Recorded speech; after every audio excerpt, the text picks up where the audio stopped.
Success. We have been subjected to this slightly toxic concept for pretty much all of our lives, and even if it's going to change, it will take a lot of time. And despite the fact that the definitions are very different for every field, and in biology, you being born is already success, for the majority of people, success still looks like this. The classic movie scenario. Thank you, Hollywood. So the formulas for success are infinite and, yeah, very different. Some things are stable, though, especially in creative fields, if you're like me, a media developer or designer. One of the first things you are told to do is to develop your own brand identity. And the rules you hear more often about it are to pick a niche and help me here. Specialization. Yes, I did it. Which is honestly very fun when you're searching for jobs and every single company asks for every single skill. And the second one is consistency, in practice and in your media presence. Because I hope you know, darling, that ours is an economy of attention, and if you don't feed the heartless machine of algorithms with your content, people will forget about you.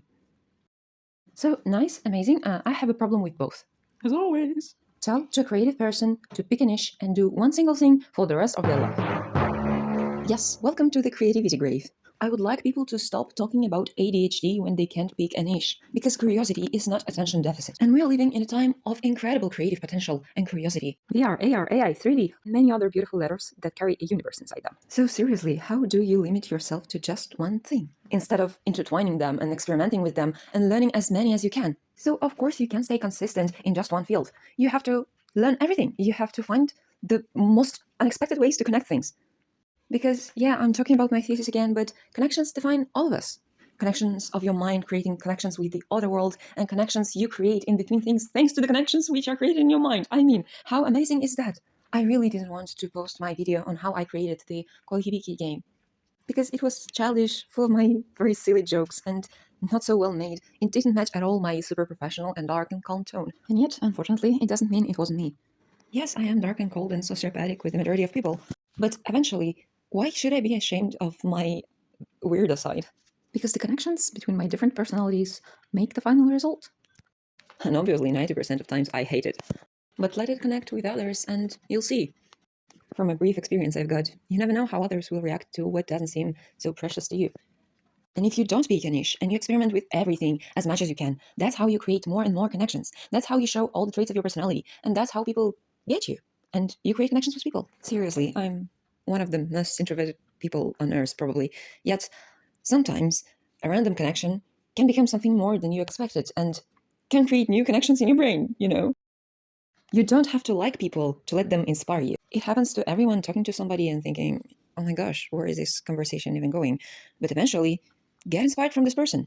Turn it into a character in your book, or in a character design if you're an artist, or in a typeface if you're into UI. Don't be a brand, be yourself. All the different kinds of yourself. No formula can guarantee you the money and the fame. I'll tell you more, it isn't even your skill. If you're looking at pure statistic, people to succeed nowadays are someone's children. And it isn't that we can do something about it, because according to social demographics, this gap between rich and poor will be always bigger and bigger. But what we can do is the following. Stay consistent in never stopping, in being curious and being creative. Stay consistent in trying to make a change for good, not for algorithms. And of course, I'm no one to promise you that, but you will be successful. Maybe in a non-conventional way, but probably you will be happier. At the end, isn't happiness the ultimate success? Hey, if you're still here, maybe you're interested? Whoa, I didn't expect that. Congratulations on being able to tolerate me for 3 minutes.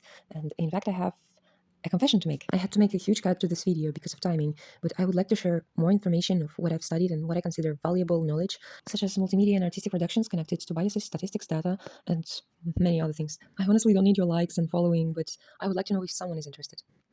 Thank you for the time you gave to this little connection.